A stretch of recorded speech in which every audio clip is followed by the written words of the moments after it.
할렐루야. 3월 19일 수요일 원포인트 큐티 가운데 오신 여러분들을 주님의 이름으로 환영합니다. 오늘 말씀은 예레미야 11장 1절부터 13절입니다. 여호와께로부터 예레미야에게 임한 말씀이라. 이르시되 너희는 이 언약의 말을 듣고 유다인과 예루살렘 주민에게 말하라. 그들에게 이르기를 이스라엘의 하나님 여호와께서 이와 같이 말씀하시되 이 언약의 말을 따르지 않는 자는 저주를 받을 것이니라. 이 언약은 내가 너희 조상들을 쇠 풀물 애굽 땅에서 이끌어내던 날에 그들에게 명령한 것이라. 곧 내가 이르기를 너희는 내 목소리를 순종하고 나의 모든 명령을 따라 행하라. 그리하면 너희는 내 백성이 되겠고 나는 너희의 하나님이 되리라. 내가 또 너희 조상들에게 한 맹세는 그들에게 젖과 꿀이 흐르는 땅을 주리라 한 언약을 이루리라 한 것인데 오늘이 그것을 증언하느니라 하라. 하시기로 내가 대답하여 이르되 아멘 여호와여 하였노라. 여호와께서 내게 이르시되 너는 이 모든 말로 유다 성읍들과 예루살렘 거리에서 선포하여 이르기를 너희는 이 언약의 말을 듣고 지키라. 내가 너희 조상들의 애굽 땅에서 인도하여 낸 날부터 오늘까지 간절히 경계하며 끊임없이 경계하기를 너희는 내 목소리를 순종하라 하였으나 그들이 순종하지 아니하며 귀를 기울이지도 아니하고 각각 그 악한 마음에 완악한 대로 행하였으므로 내가 그들에게 행하라 명령하였어도 그들이 행하지 아니한 이 언약의 모든 규정대로 그들에게 이루게 하였느니라 하라. 여호와께서 또 내게 이르시되 유다인과 예루살렘 주민 중에 반역이 있도다. 그들이 내 말 듣기를 거절한 자기들의 선조의 죄악으로 돌아가서 다른 신들을 따라 섬겼은즉 이스라엘 집과 유다 집이 내가 그들의 조상들과 맺은 언약을 깨뜨렸도다. 그러므로 나 여호와가 이와 같이 말하노라.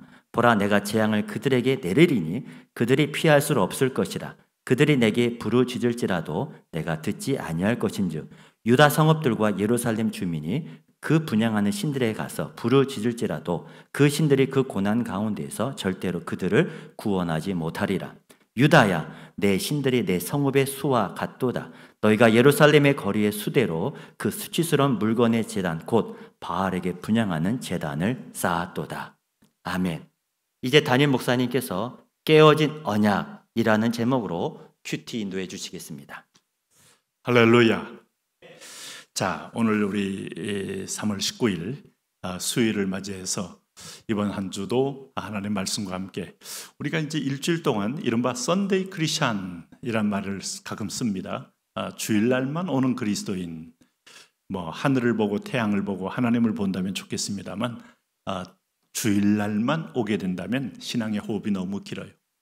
그렇게 호흡이 짧은 분들은, 호흡이 긴 분들은 결국 세상에서 능력 있는 삶을 살기 어렵죠.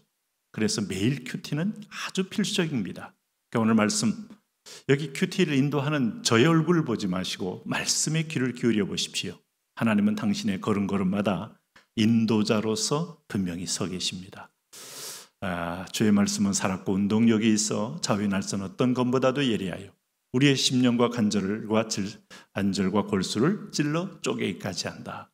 내면의 깊은 상처마저도 말씀으로 치유됩니다. 인간의 모든 불가능한 죄의 세력마저도 말씀으로 통제가 되고 주여 저희를 진리로 거룩하게 하옵소서. 아버지의 말씀은 진리니이다. 예수님의 마지막 기도 요한복음 17장의 이 기도가 말씀으로 채워져야 진정한 거룩이다 하는 것을 설명하고 있어요. 오늘 하나님의 자녀들은 말씀을 먹고 말씀의 힘으로 말씀과 함께 삽니다. 오늘 그런 면에서 보면 예레미야 11장 1절에서 13절에 이른 오늘 본문 말씀, 하나님과의 언약 백성으로서 깨어진 언약을 갖게 된 이 백성의 미래는 매우 불투명하죠. 물론 하나님이 전적인 자기 의를 중심으로 언약을 맺었습니다만 그래서 기울기 언약이다. 우리 가끔 그런 말 쓰잖아요. 기울어진 운동장 하면은 이렇게 기울어진 사람들이 높이 있는 쪽으로 올라가려면 그렇게 힘들잖아요. 그러나 거꾸로 높이 있는 쪽이 이쪽 기울어진 쪽으로 내려오기는 너무 쉽잖아요. 근데 하나님은 스스로 기울어진 어떤 언약을 택하셨어요. 그럼에도 불구하고 이 백성들이 도무지 말씀을 듣지 못하고 깨닫지 못하고 그래서 말씀의 뜻대로 정반대의 길을 행할 때 하나님은 징계, 이걸 가리켜 디시플린이라고 합니다. 훈련과 같은 말입니다. 징계의 채찍을 드셔서 내 자녀를 하나님의 축복의 다시 언약 위로 약속을 지키는 자녀로 돌아오게 만드시는 거죠. 그런 의미에서 보면 징계는 사랑이고 오늘도 언약은 사랑입니다. 그러나 하나님의 답답함이 오늘 본문에 고스란히 남겨져 있어요. 예레미야는 남유다 요시야 왕 때에 제 13년경에 이제 본인 나이가 한 30세 되는 해에 사역을 시작한 그런 선지자입니다. 그때로부터 40년 동안 남유다까지 멸망당하는 과정, 특별히 바벨론의 침공으로 멸망당하는 과정을 다 봤어요. 그런데 안타까운 것은 이 남유다가 참 예레미야가 70세가 될 때까지 예언을 했어도 자, 이 말씀을 아무도 듣지 않았다는 거예요. 여러분 참 무섭지 않습니까? 살아계신 하나님 말씀, 무에서 유를 창조해내는 하나님 말씀. 그리고 그 말씀은 믿는 자에게 그대로 살아서 역사하는 말씀을 듣지 않았다. 이게 영적 무지요, 무도남입니다. 오늘 큐티를 하는 저와 여러분은 조용히 예레미야에게 임했던 말씀을 들으시는 그런 귀가 열리게 되시기를 축복합니다. 자, 오늘 보면 1절에서 3절까지 보면 이 하나님의 언약의 말씀을 듣고 유다와 주민들에게 말을 해라 하는 게 하나님의 권면이에요. 2절 보세요. 너희는 이 언약의 말을 듣고 유다인과 예루살렘 주민에게 말하라. 결국 하나님이 우리에게 주시는 말씀은 언약의 말씀을 회복시키고 기억나게 해서 다시 언약 속으로 들어오게 하는 겁니다. 여러분, 하나님은 약속의 하나님이고 약속을 이루어 가시는 분이에요. 구약의 모든 말씀은 하나님이 약속한 것을 신약에 와서 이루어 가시고 역사 현장에서 성취해 나가는 것을 보여주는 것이 하나님이 우리에게 보여주는 역사의 표징이에요. 자, 역사는 왜 의미가 있는가? 하나님의 말씀한 바가 이루어지느냐 하는 겁니다. 마지막 때에 땅끝까지 복음이 전파되느냐? 세상이 거대한 반기독적, 반역적인 어떤 흐름으로 흘러도 그 약속의 말씀은 정말 적용되고 있느냐? 기어코 하나님은 이음 세대를 일으키셔서 복음을 다시 가슴에 품고 열방으로 나가게 해서 그 구원의 역사를 이루어내시더라. 네? 사람의 힘이 아닙니다. 어떤 때는 선교 현장이 절망일 때가 있습니다. 어떤 때는 죄송한 얘기지만 보낸 선교사들에게 큰 낭망을 할 때도 있습니다. 그러나 하나님은 그 약속을 이루기 때문에 기도원 같은 사람, 입다 같은 사람, 삼손 같은 사람, 도무지 함량미달의 인물일지라도 하나님은 시대를 위하여 사용하셔서 그의 나라의 의를 이루시더라 하는 것이죠. 그런 면에서 하나님의 신실함 때문에 우리 구원도 신실하게 이루어지는 것이고 약속도 이루어지는 겁니다. 그럴 때 내 백성이 동역하기를 원하고 동역을 통하여 상주기를 원하시는 거예요. 이 아버지의 안타까운 마음을 아시나요? 이번 기회 지나가면 그런 기회를 가질 수 없기 때문에 하나님 3절 말씀에 이런 분명한 어떤 축복과 저주의 언어로 표현합니다.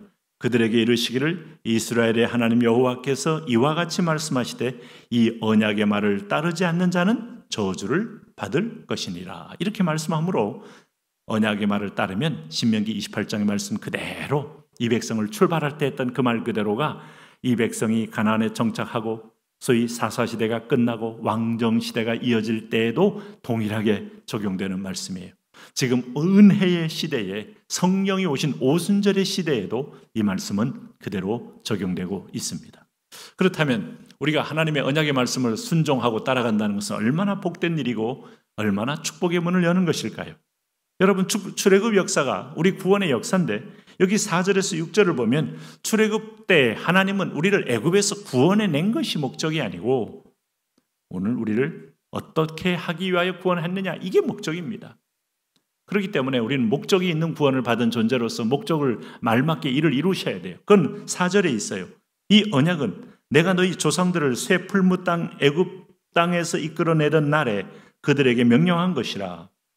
곧 내가 이르기를 너희는 내 목소리를 순종하고 나의 모든 명령을 따라 행하라. 그리하면 너희는 내 백성이 되고 있고 나는 너희의 하나님이 되리라.